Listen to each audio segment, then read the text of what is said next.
Why does the black man serve the white man? Why does everything the black man do benefit the white man? Why does the black man say freedom is doing what I want to do? And why is it that everything he wants to do enriches the European? Welcome to the desert of the real.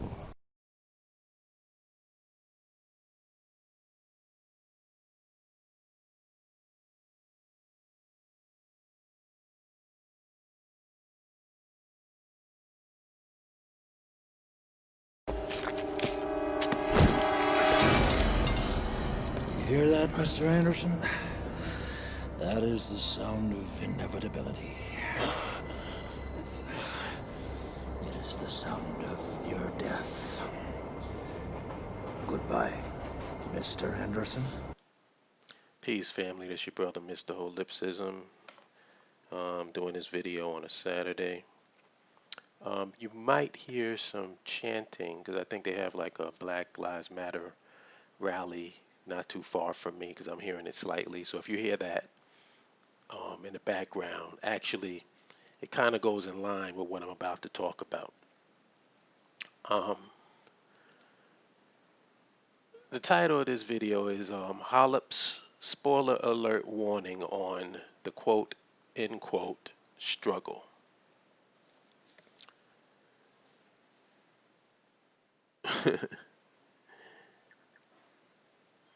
Rather than beat around the bush, I'll just get straight to the point.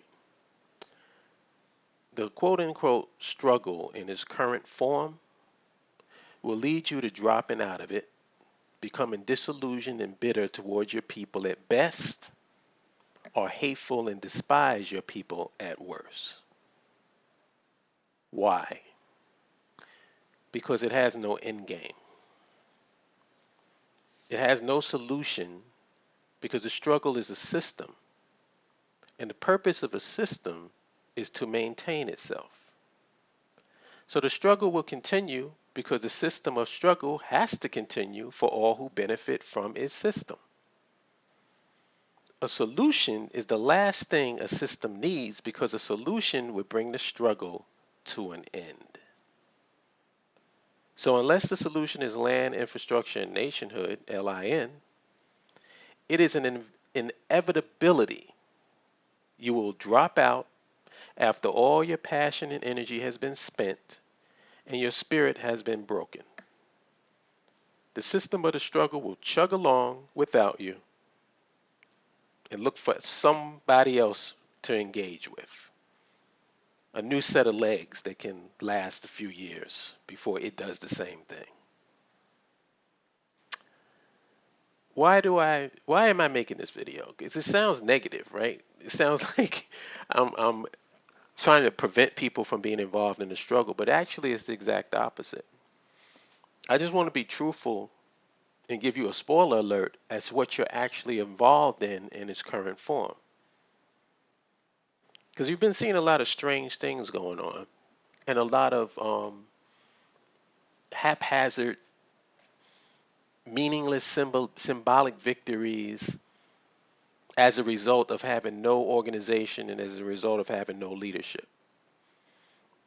And like I said, I can't blame the younger people because it's not their fault. The younger people only responding and dealing with what they've been used to and what their frame of reference is. So their frame of reference is marching and protesting. They haven't really had any leadership with vision to show them the right way. And most of the leadership that they look to for vision are people that's basically bought and paid for, bought and sold, and there to maintain the status quo. You know, like these civil rights leaders and stuff like that, and these Cornel West and all these other black talking heads and whatever, nobody is going to give them the solution or give them a proper framework or a proper way to go about getting the things that they want, because most of them don't even really know tangibly and concrete what they want. because this is stuff that we don't talk about in the culture. It's only talked about in certain circles, like within African-centered progressive and nationalist circles. This stuff is talked about all the time. That's the reason why the members of the BAIO are people who are progressives and nationalists. Um, they don't get caught up emotionally with what's going on in this country because they already know what's going on. They already know what the solution is. It's just a question of getting a groundswell of people and enough key people in place to do what they have to do in terms of establishing a base of operations outside of America and on African soil. Um, they don't engage in silly things or silly. I don't want to call it silly because it's not silly, but the way that people go about it is silly. I should say that.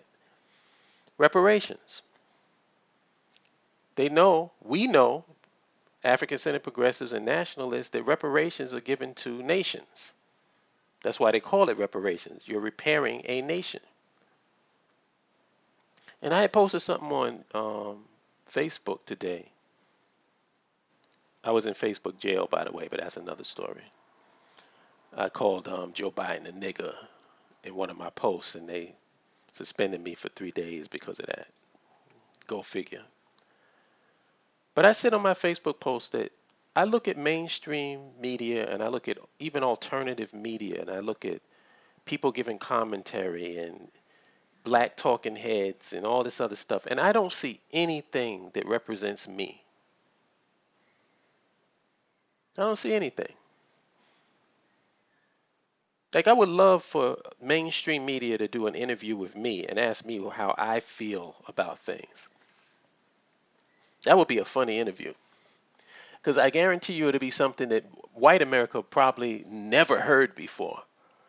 And even black people would never have heard my point of view before. You know, I'm talking about the masses. It would be something totally freaking different. Because what I would say is, I've been over white people since my early 20s, and I've been over America shortly thereafter. Been a long time. It's not my goal to be equal with white people in America because I don't consider black folks equal to white people. White people are nothing for us to aspire to. As a race, a collective of people, they're responsible for some of the biggest, the most death on the planet, bar none. I challenge anybody to show me how the devil in the Bible is a greater evil than the white man in reality. Prove it to me. Show me what the devil did in the Bible that measures up to what the white man has done on the planet Earth. And this is not, keep in mind, this is not no racist shit because I don't hate nobody. I don't hate nobody. Like I said, I respect anybody that respects me. I expect truth from wherever it comes. You know what I'm saying? But let's keep it real. Let's keep it real. That's what it is. And I'm not even making a value judgment out of it. It's just an objective statement. So I'm done with this place in terms of, that's why, like, there's certain things that really hit me, like that Elijah McClain story hit me hard. And it was because it was the death of an innocent. You know, he was innocent. He was actually, apologizing to the cops because he was vomiting because they were choking him out. He was apologizing until he died. That's what hit me hard because he was an innocent, probably autistic. And he used to go to the shelter and play violin for the kittens in the shelter because he thought the kittens could use some music because they might be lonely. This is the type of kid that they stomped into the ground and killed. So when I hear stuff like that, that gets me. But for the most part, I've been emotionally divested from any of this crap going on in this country for a long time. So if somebody was to interview me on mainstream, I would say, listen, the only thing, if you want to be an ally to black people, because everybody's talking about this ally to the struggle. You know how you can be an ally? You can support black people by supporting their need and their quest to have a land and a nation of their own away from your white ass. And if you're a so-called ally, you should be able to understand why I'm done with you. I don't care about good white people or bad white people or America. All I want is for all of y'all motherfuckers to leave my people alone so we can build a reality of our own based on our principles and our value system and not yours. That's where I'm coming from. So if you're an ally, then you should support land infrastructure and nationhood for black people. Black people should have their own Israel. And if you're against black people having their own land, then you must be against the state of Israel. Because you can't be for the state of Israel and then say black folks can't have a land of their own.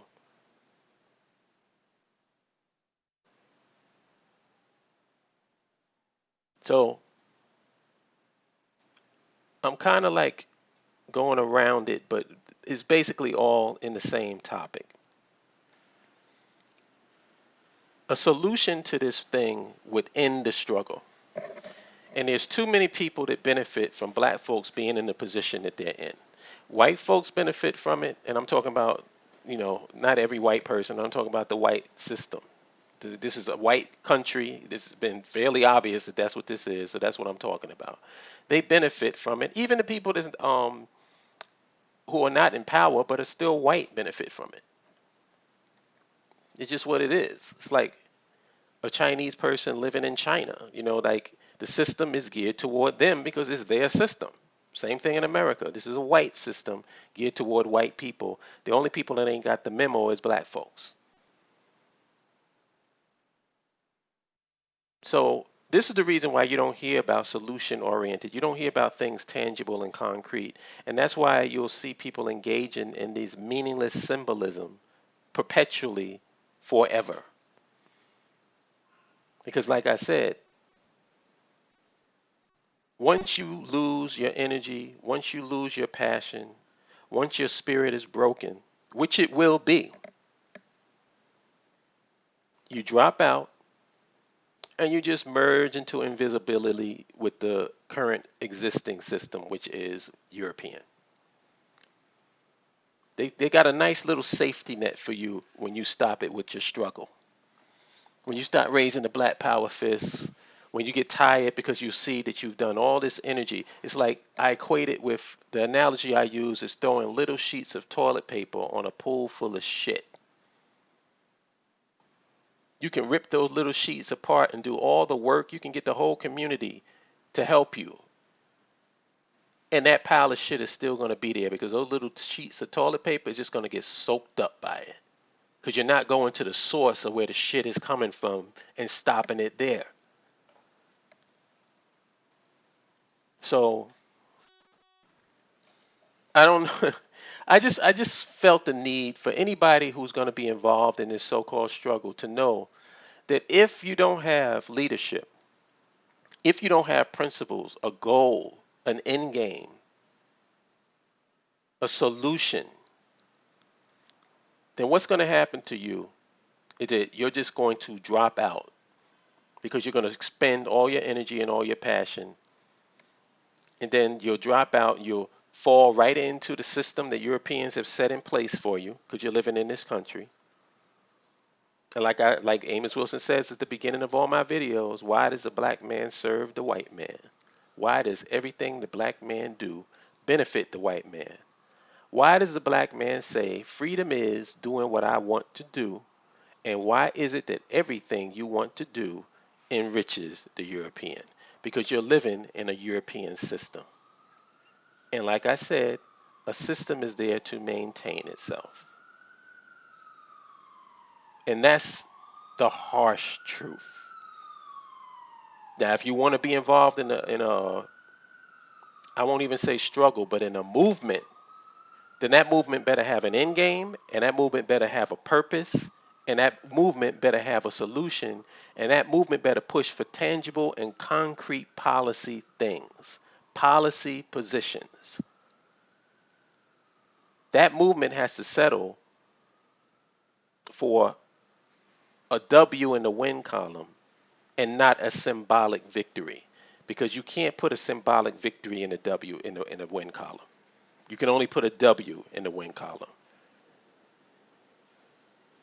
And I just wanted to give that advice to all the younger people involving themselves in the struggle in its current form, and to let them know that you can be involved in the struggle, but there is an alternative.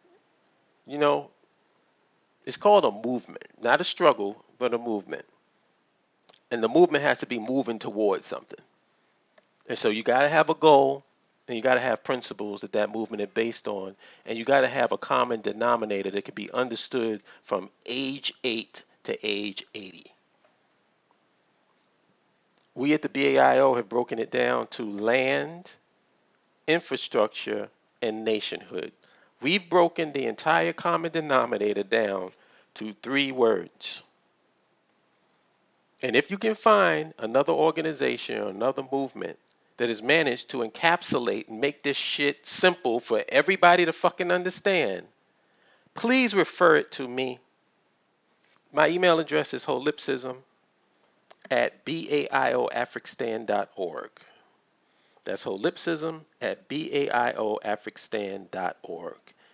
If there are other organizations that are in line with land, infrastructure, nationhood, or have a better way of, or a better common denominator, please refer them to me and I will join them, or I'll make sure that we roll together. Because who knows, I could be wrong. I'm saying they don't exist, but maybe somebody else does. They'll know and let me know so that I can get down with them. Because I am not going to fight against anybody who's on my side. And on that note, I'll holler at you good people later. Peace. No. I don't believe it. It's not possible. I didn't say it would be easy, Neo.